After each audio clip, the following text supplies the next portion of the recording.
guys know, Snow is the cat paperwork person. We are at Sanasa. She's getting it done so we can get the cats out of the country. Good morning, everyone. We are leaving Gobernador Gregores. I've been calling it Governor Greg Town because I can't say it. It's a mouthful of marbles, to be true. We have about a 6-hour drive to the border to Chile. So yes, once again, we are crossing into Chile. This will be the third border crossing into Chile. And so we're headed north.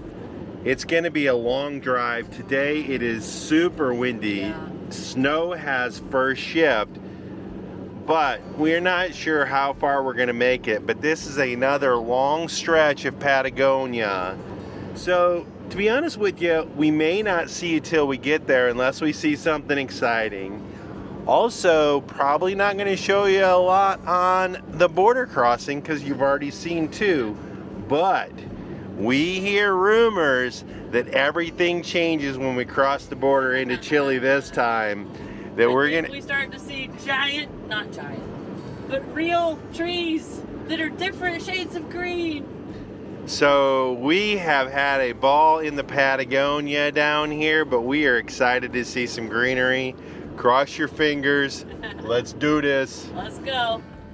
We are a little over halfway through our 5.5-hour drive today, and we told y'all we weren't going to pop in unless something cool happened. Well, along the way we saw a couple of flamingos, some more guanacos, of course, which we've shown y'all those quite a bit, but we can't help it, and we're almost out of the guanaco area. But what just happened is on the side of the road, maybe 50 yards off the road, was some poor dead little guanaco. But what was cool is the giant condors. How many were there, Kurt? There was 5 or 6. They were giant, and there was a couple of catacatas there. Yeah. And we've shown you guys those a lot. And caracaras are like eagles. They're like eagles. Yeah. So and these made them look tiny. Yeah. So if you haven't seen any of our past videos where we talk about the condor, the Andean condor, it is the largest flying bird in the world. It can have a wingspan of 10 feet, but we've only really seen them far away and up in the air flying. These were on the ground right next to the caracara, which for people back in the United States is about the size of a bald eagle. So you can look at this video that Kurt took and see just how huge the condor is. We tried to get them to fly away so you could see. We got a few wing flutters, but... Now here's another thing.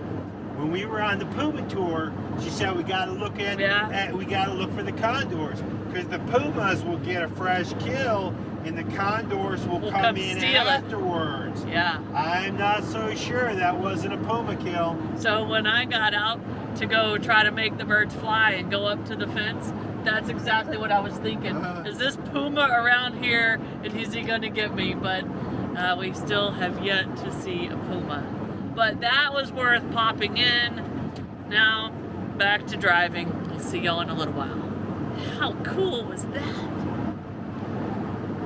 After a long day of just battling these strong winds, through sort of kind of uneventful locales. There was a couple bright spots, but we're rewarded with this beautiful view right here of this huge glacier lake. And we'll actually probably spend a couple days on this thing. But we're approaching the Chile border. That is not the Pacific Ocean. That is a lake. We're about 20 minutes from our camp still. And this is definitely the worst wind I've ever driven in. Can't wait to get there. These are about 4-foot waves, guys. I mean, if you look out across that lake, those are 2 to 4 foot waves, white capping, coming in constant. It's crazy. We made it to the camp, which is basically the side of the road at a gas station, but I've never been so happy to see a camp in my life, because that was one hell of a windy drive. And it looks like right here we've got these big trees that should maybe keep the wind off of us overnight. First thing in the morning, what do we do, Kurt? We're going to Chile for the third time. Chile, Chile, Chile. We'll see y'all in the morning. We got up early this morning, topped off with fuel, left the little town in Argentina of La Antigua, crossed the border. We were the first ones in line, probably not the first ones there, but we didn't have to wait in a line. Leaving Argentina was super easy, and we drove a couple of miles, and then we entered Chile. I couldn't remember what country we're in. We entered Chile again.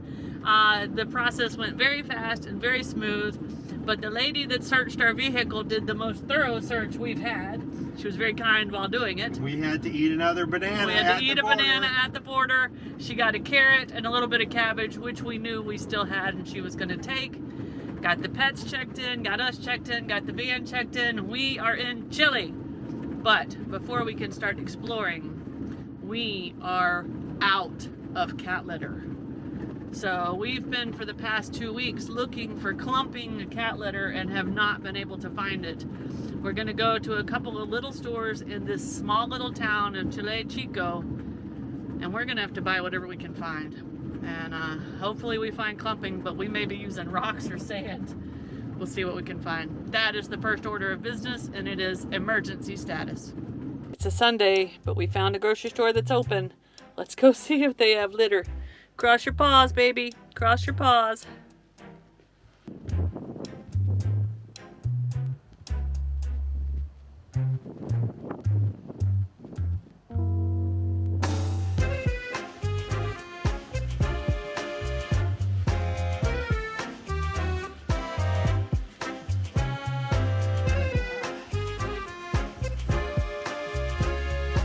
This is what we get. No clumping.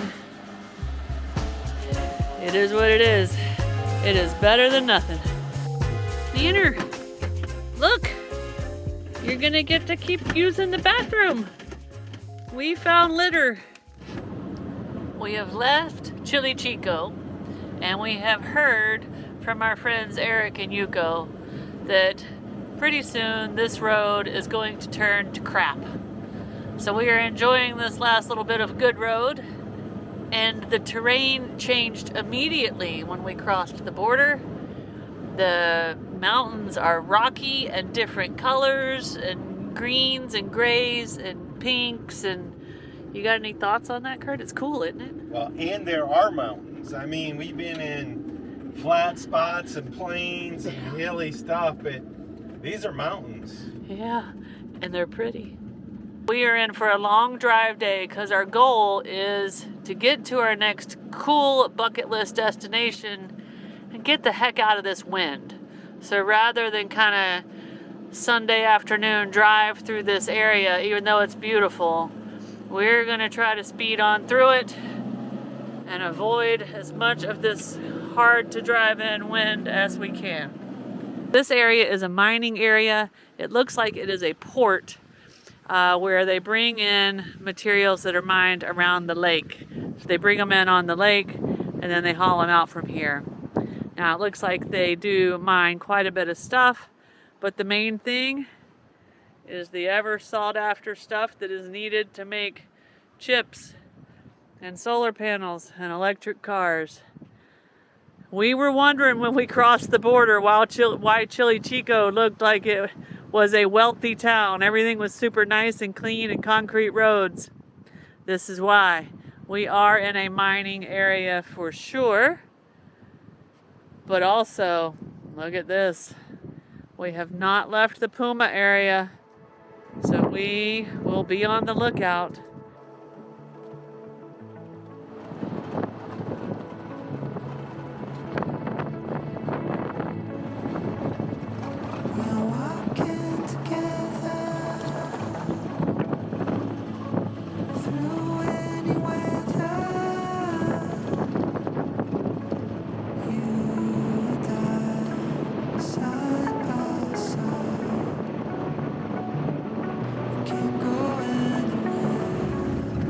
I have to be honest. These gravelly, windy, bumpy, ruddy, chattery roads of the Patagonia have me all but slap worn out.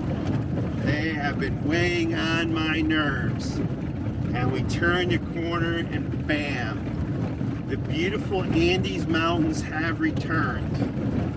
And also, the pucker factor of these sheer cliffs on these crazy roads. But nothing to wake you up like these beautiful views, especially along these glacier lakes of these crazy, crazy killer blue colors. But we still need to white knuckle focus on the road. We have found a little pull off on the side of the road. We're gonna make some salads. Open up the door for the kitties. Hi, Nanner. Do you like having the door open? You gotta get down though, because Kurt's gonna cook. Good girl. Let's look at this view we've got for lunch. Wow. It's a little bit easier together. When we're together, we are stronger. Can I get in? What's for lunch? We're gonna have some chicken salad, chicken with salad. Look at those pretty fresh greens we got at the grocery store this morning. Gee, are you happy the door's open?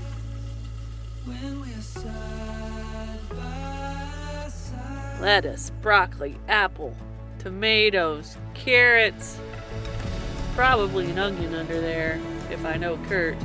And it looks like we're topping it with an avocado. Did I forget anything? I don't know if you said peppers or not, but there's not any onions in there. Oh, peppers, no onions. And right here is our chicken. Yum! We are leaving our beautiful lunch spot. We are back on the road. Still got a few hours to go to make it to where we want to try to get to tonight. But with views like this, time is flying by, isn't it, Kurt? It's a lot easier. These steep drops definitely give you the pucker factor. Oh.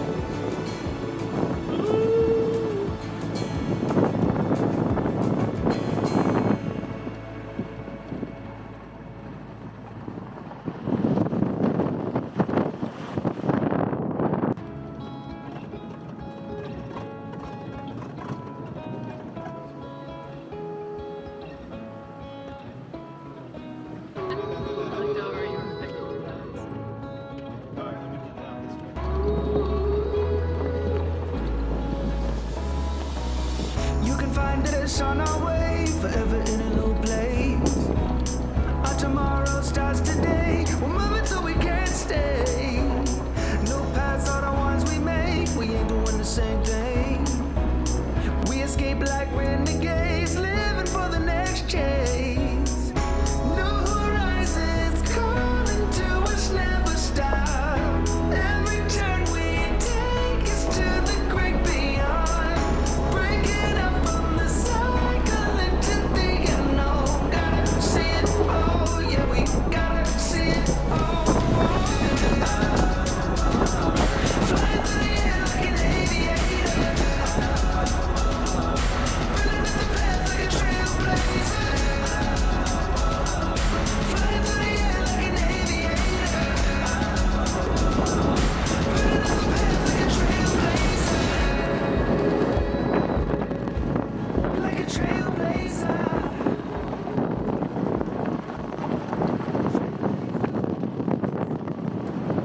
Our little dash kitty settled in on this bumpy road, but it has stunning views. You can look beside me and see that straight down sheer cliffs again. Welcome back to the Andes. We are here. Recent rockfall. I just tried to pop up the drone, and honestly it's a bit bumpy and windy, so I didn't want to risk it. But as you can see, we're back with the sheer drops, but doesn't make the road so bad. I hope you guys can see this across the lake. But there was a place where there was a big cave-in over there, avalanche, if you will, over on that wall. Let me zoom in a little bit. So there was an avalanche over there on that, a big slide over there. And below it, you can see there's some homes right on the lake. And then there's some switchbacks. It looks like there was a road across there, and there's not anymore. So it looks like the avalanche, not only do you have that just hanging over your head, but it looks like your road situation's cut off as well. Woo-hoo-hoo-hoo. Back in the Andes. So we have climbed up and down this mountain, up along this little lakefront. I guess we've probably been up around 1,500 feet, I don't know, but we are definitely at lake level now. And I gotta tell you, the winds are not nearly as bad today up in this area as they were yesterday. I think as the day goes on, they pick up. You can see there's still some little white caps and some waves crashing. And back on the other side of the lake, you can just see the glacier-covered mountains. And then it looks like right up here, we go ahead and climb up through some more really cool rock formations. Maneje con precaution, drive with care, basically. And you can see up here the road narrows, and also there's some falling rock signs. Now you can just see all up and down this road, and we have a car coming in this narrow piece right here, but you can just see up and down through here where all the big giant boulders just slough off the mountain. And so as we talk about falling rocks, you can see that they had a giant retaining wall and a cage, and it just came down and busted all through it. At some point in time, they must have cleared this back out to open the road. But just to show you how serious these Andes mountains are. And it's a bumpy road, but in those places, we're going fast. Bumps or not, we're getting the heck through there. Oh.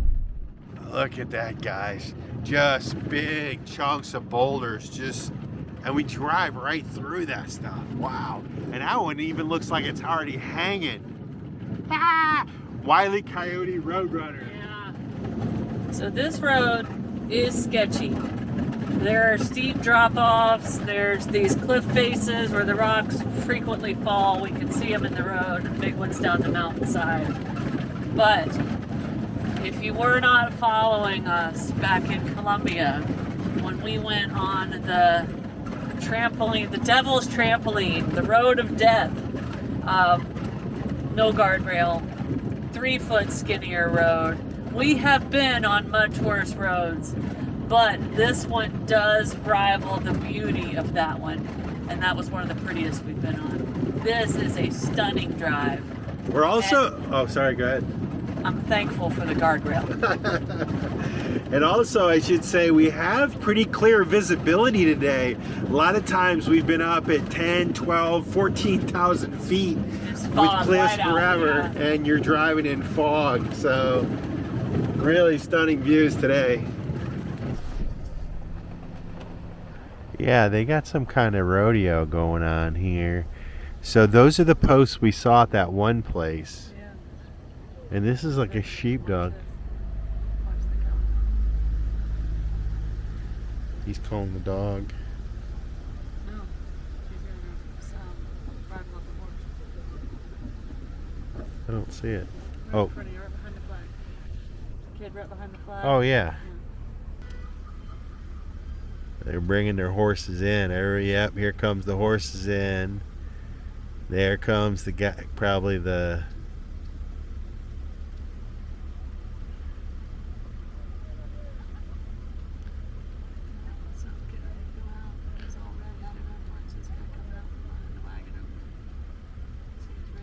Yeah, there's one over here working the gate with a red hat too.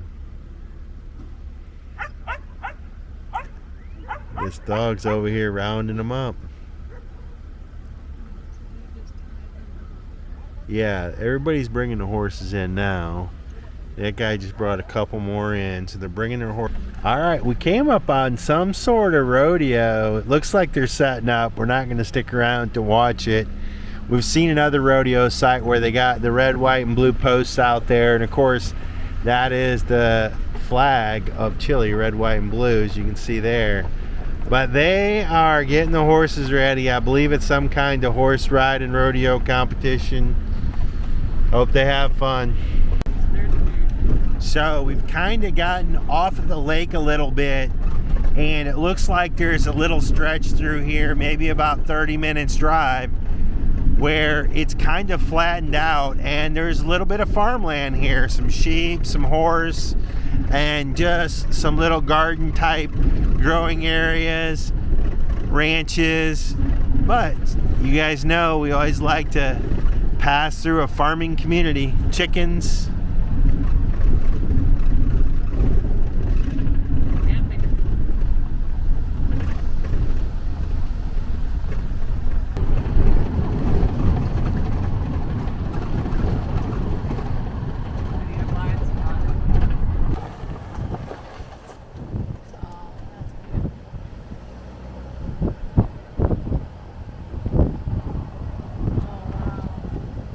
So there is a small little town out here in the middle of nowhere along this beautiful lake. And we're hoping that the little cafe is open. Hi, puppy dog. So that we can get a coffee and just take a break. The past 20 minutes, the roads have really gotten worse. And they're very bumpy. So let's see what we've got in here. What a quaint little small town with a nice little park for the community right here in the center. And we are approaching, from what we understand, apple and pear territory. They're not quite ready. Now we're also in cherry tree territory, but I think we missed cherry season. But what a cute little town. Now we're headed to a destination. Hopefully we'll get pretty close to it tonight. But it is a very, very famous place. You're not going to see it until the next episode. But I will tell you, even if you've never heard the name of it, even if you don't know where it is, I can almost guarantee you have seen pictures of it on Instagram or Facebook, because it is an epic location and it is very difficult to get to. But we're hoping it's worth this drive. Now that we have finally reached the world famous Carretera Austral, unfortunately it's still gravel. It won't be that way the entire way north, but it is much busier than that other side road we were on. Yeah. And I don't know where all the people are going, because we're still out in the middle of nowhere, because we're down very close to the end of this road. GPS says 4 more minutes. The road is solid washboard. Bad washboard for those of you that grew up in the country and know what I mean when I say washboard. These will shake your teeth right out of your head. But the GPS says 4 more minutes. We're almost there. It's been one heck of a day. Everybody's tired, but it sure was beautiful. And if I was a little kid, I'd be going, while we go over these bumps, because it's funny. Gotta find a silver lining, right, Curt? He's lost his sense of humor. It's been that long of a day. We have made it to our destination. 9 hours we were on the road today, driving. We stopped for lunch and we stopped for the coffee break. Other than that, 9 hours. We are all wore out. Curt is making us some tacos in the van. I want to show you our campsite. This is a tourist town. A lot of tours go out of this area. Whew, and it is windy. But look at our view. That water is so blue. I've never seen anything like it. So this is the beach in this town. Buenas tardes. And we park up here in the beach public parking. There are tons of little restaurants and hostels in this town for sure. Tourist booths, all kinds of stuff. But you know us. We like to get a little bit off the beaten path. We will not be taking our tour from this town. This is more of where the tour buses shuttle the people in, get them set up on their tours. Whew, let's get in the van. It's cold and windy. Oh, look out, Nanner. But thanks to our friends Mike and Geneva, who are about 2 weeks ahead of us, they've already come through here and they told us about a little secret cove on the other side of this bay where we can get away from some of the tourists and maybe have a little bit more of an authentic experience. But I told y'all, Curt was working up some dinner, and I think we're having chicken and sausage tacos. Am I right? You would be correct. Woo-hoo-hoo. G, are you happy to be parked? We're home for the night, buddy. I know, you see that grass. We'll get you out there, don't you worry. If you like this video, be sure to subscribe to our channel and hit that notification bell so you guys know when we put out new videos. And don't forget, you can always follow us over on Instagram to see what's going on in between videos. Cheers, guys!